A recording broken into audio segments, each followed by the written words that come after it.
She never called it a budget. She never read a finance book. She never sat through a seminar or watched a single video about money management.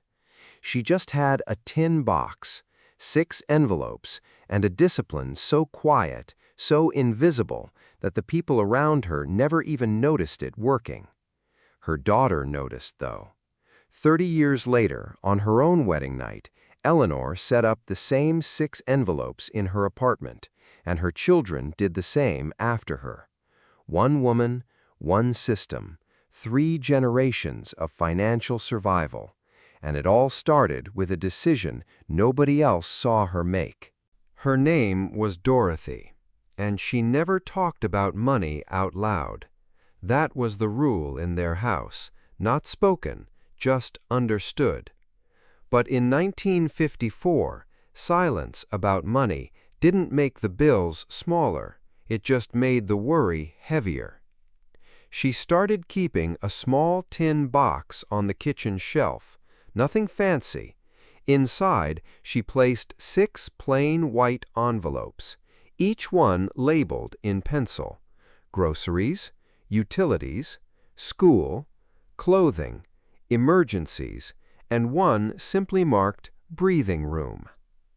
Her husband thought it was a phase. Her neighbors never noticed.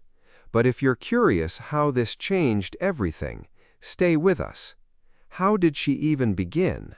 Mindset shift. The first Saturday of every month, Dorothy sat alone at the kitchen table before anyone else woke up, coffee in hand, a small notepad beside her. She'd write the numbers down before touching a single dollar: rent, milk, coal, bread. Mental budgeting before anything physical happened. That discipline was invisible to everyone. No app, no spreadsheet, just quiet decisions made in a quiet house. And then she'd count the cash, fold it carefully, slide it into each envelope like a promise she was making to her family. She even created a 3rd envelope labeled surprise, because something always came up. But the grocery store would test her resolve. Grocery discipline. The A&P on Clover Street smelled like sawdust and citrus. Dorothy walked those aisles slowly, not because she was browsing, but because she was calculating. 63 cents for butter, 41 for flour. She built meals backwards, starting with what she had, then deciding what she needed. Her daughter tugged at her sleeve near the candy display. She didn't say no harshly. She just shook her head once, gently, and kept moving. The grocery envelope had $14 inside when she left home. She spent $12.88. The leftover $1.12 went directly into the surprise envelope the moment she got home. But groceries weren't the biggest threat. Household pressure. February came early that year. The coal ran low faster than expected, and the utility bill climbed quietly past what she'd planned. Her husband, Robert, didn't notice right away. Dorothy did. She started turning lights off at 7 p.m., not dramatically, just gently. Candles at dinner became routine. The kids thought it was romantic. She let them believe that.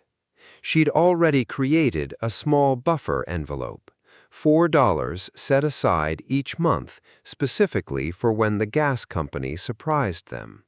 It wasn't much, but it was something. That envelope had saved them twice before, without Robert ever knowing. The real test came mid-month. Mid-month crisis. The washing machine made a sound on a Wednesday that no one wanted to hear. A grinding, a shudder, then silence. Dorothy stood in the laundry room for a long moment, her hands still damp. The repair estimate was $180. Her emergency envelope had $110. She didn't panic, at least not where anyone could see it. She put the estimate slip face down on the counter and walked to the kitchen, made tea, and sat. She gave herself what she later called her cooling period, 24 hours before touching any envelope for anything unplanned. By Thursday morning, she had a different idea entirely. She made one bold move. Behavioral shift. Dorothy had always been a decent seamstress. She'd never thought of it as currency before. But her neighbor, Helen, needed 3 dresses altered before Easter. Dorothy quoted her exactly $18, and Helen didn't hesitate. The washing machine got fixed that Friday. Not with borrowed money, not with credit, with skill, with what she already had inside her. She started thinking differently after that, about what her hands could do, what her time was worth, and how creativity could protect an envelope better than restraint alone. She even began teaching her daughter to sew small things. Value, she realized, lived in ability, but pride nearly ruined everything. Vulnerability moment. Her sister, Margaret, offered to send money. A letter arrived with $10 tucked inside, and a note that said, "Just in case." Dorothy sat with that envelope for 2 days without opening the money. Accepting help felt like admitting something had broken. But on the 3rd evening, after the kids were asleep, she unfolded the bills slowly, and quietly, without telling anyone, she split the $10, 5 into the school envelope, 3 into groceries, 2 into her emergency reserve. She didn't call Margaret to thank her until Sunday, and when she did, she cried only a little. She thought no one heard her. Robert did. Now only 7 days remained. Final week strategy. The last week of March was always the leanest. Dorothy knew this. She'd started planning for it in week 2, stretching the bread, rotating the pantry, pulling meals from what most people would have already thrown away. Bean soup from a leftover ham bone, cornbread from the bottom of the flour sack. Her daughter called it Pioneer Week and thought it was an adventure. Dorothy played along. Every night before bed, she'd count the remaining coins from her change jar, pennies, nickels, a few dimes, and add them to a small savings slip she kept folded behind the emergency envelope. Every cent counted now. Would it be enough? Month-end reveal. April 1st. Dorothy spread all 6 envelopes across the kitchen table after breakfast. Robert stood in the doorway, watching. She opened each one slowly. Groceries, $1.14 left. Utilities, exactly $0. School, $2.50 remaining. Clothing, untouched. Emergency, $3. Breathing room, 75 cents. She looked at the numbers for a long time. Then she wrote them down in the small bread box ledger she kept above the stove, a tradition she'd started without naming it, that financial historians would later call a sinking fund. Robert finally spoke. "How do you do it?" She didn't answer right away. She just folded the empty envelopes carefully, ready for next month. That quiet was its own kind of victory. Modern 2026 connection. Here's what's strange. 70 years later, in 2026, people are drowning, not because they earn less, but because they see less. Digital spending is invisible. A tap here, a subscription there, a cart abandoned and then reconsidered at midnight. Dorothy never had that problem because the money was physical. When the envelope was empty, the conversation was over. Today, financial apps have started mimicking this. Digital vaults, spending buckets, envelope-style categories. The psychology is identical, only the paper is gone. But the discipline? That was never about the paper. It was about the decision made before the spending started. Dorothy knew that before anyone gave it a name. The teaching moment. Dorothy's daughter, Eleanor, was 9 when she got her first envelope. It had 50 cents inside, her weekly contribution from helping with dishes. Dorothy didn't explain budgeting as a concept. She just handed the envelope over and said, "That's yours. Think before you spend it." Eleanor spent the first week's money on a ribbon at Woolworth's. The second week, she saved it. By the third week, she had $1, and she bought a small book of her choosing. She carried it home like treasure.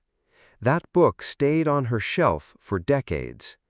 Dorothy said nothing. The envelope had already taught what words couldn't. And Eleanor never forgot. The seasonal reset. Every October, Dorothy did something the neighbors would have found strange if they'd known. She emptied every envelope completely, wiped the slate. Then she sat down with a fresh notepad and rebuilt the system from scratch. New amounts, new priorities, sometimes new envelope labels entirely. Winter required more coal. Christmas required more patience. She called it her seasonal reset, though she never used those exact words. She just said she liked to start clean. The previous month's numbers went into the bread box ledger above the stove, a quiet archive of how they'd survived. The new envelopes smelled like fresh paper. That smell meant something. It meant they were ready. Ghost spending. There was a habit Dorothy noticed in other households that quietly frightened her. Her friend Lorraine bought things and then forgot she'd bought them. Double-purchased soap, left cream to sour because she'd forgotten Tuesday's milk was still good. Small losses, always, but small losses every week became large ones by year's end. Dorothy had a name for it in her own head: ghost money. Money that vanished without a decision attached to it. Her envelope system forced every dollar to have a purpose before it was spent. Ghost spending couldn't survive in a house where cash was counted by hand, weekly, and recorded in pencil above the stove. The stash envelope. Behind the flour canister, Dorothy kept one envelope that no one knew about. Not Robert, not her sister, not Eleanor. It was labeled with nothing, just a small pencil dot in the corner so she'd recognize it. Inside lived the overflow. Quarters left from grocery runs, $1 saved when coal prices dipped, the extra 50 cents from a week when they'd eaten simply and needed nothing more. She never announced when she added to it. It was private in a way that wasn't secretive. It was protective. That stash envelope became the quiet foundation of something larger, something she hadn't named yet, but she would. Inflation pressure. By 1956, the price of milk had climbed again. Bread, too. Dorothy noticed before Robert did. She always noticed first, because she was the one holding the envelopes. Without drama, without complaint, she quietly adjusted. Shifted $2 from the clothing envelope into groceries for 3 months running. Wrote the change in her ledger without underlining it. No crisis, no argument. Just a small, invisible correction made by someone who'd built enough flexibility into the system to absorb a small shock. The envelopes weren't rigid, they were responsive. That was the part nobody talked about. Budgets that survive aren't strict. They breathe. Entertainment envelope. People assumed the envelope system was joyless. Dorothy disagreed. She kept a small envelope labeled simply Sunday. Inside it lived $1.50 every month, sometimes $2 if other envelopes had been kind. That money paid for ice cream cones, a matinee at the Rialto, or a Sunday drive with a tank of gas that wasn't strictly necessary. Robert loved those drives. Eleanor always fell asleep in the back seat. Dorothy watched the countryside pass and felt something loosen in her chest. The entertainment envelope wasn't a luxury, it was structural. A life with no softness is a life that eventually cracks. She understood that before most people did. The husband's awakening. Robert finally asked to see the ledger one evening in late autumn. He'd known it existed, he'd just never asked. Dorothy brought it to the table without hesitation, the full bread box of folded notes, receipts, and monthly records going back 4 years. He read quietly for a long time. The numbers told a story he hadn't known he was living inside. Every sacrifice, every adjustment, every month they'd made it without borrowing.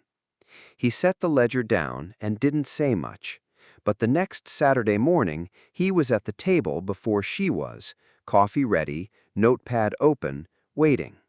That changed things, quietly, permanently. Eleanor's version. Eleanor grew up, married in 1968, and moved to a city apartment with thin walls and rising rent. Her mother gave her 6 envelopes as a wedding gift, tucked inside a card that just said, "You already know." She laughed at first. Then, 3 months into newlywed life, she understood. She set them up on a Tuesday evening while her husband was still at work, labeled them carefully: groceries, bills, emergency, future, Sunday, and one with no label, just a small pencil dot in the corner. She didn't explain the dot when he found it later.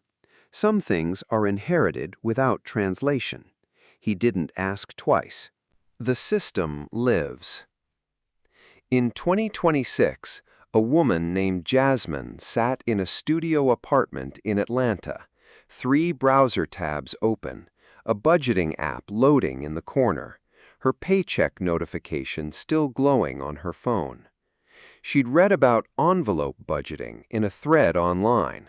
Old-fashioned, people said, outdated. She opened her desk drawer and pulled out 6 plain white envelopes anyway. Something about the physical act felt different, real. She labeled them slowly, in pen. Then she counted her cash by hand, the way someone must have once taught someone, who quietly built a life from paper envelopes and unspoken discipline. The system was never about the envelopes. It was always about the person who chose to begin.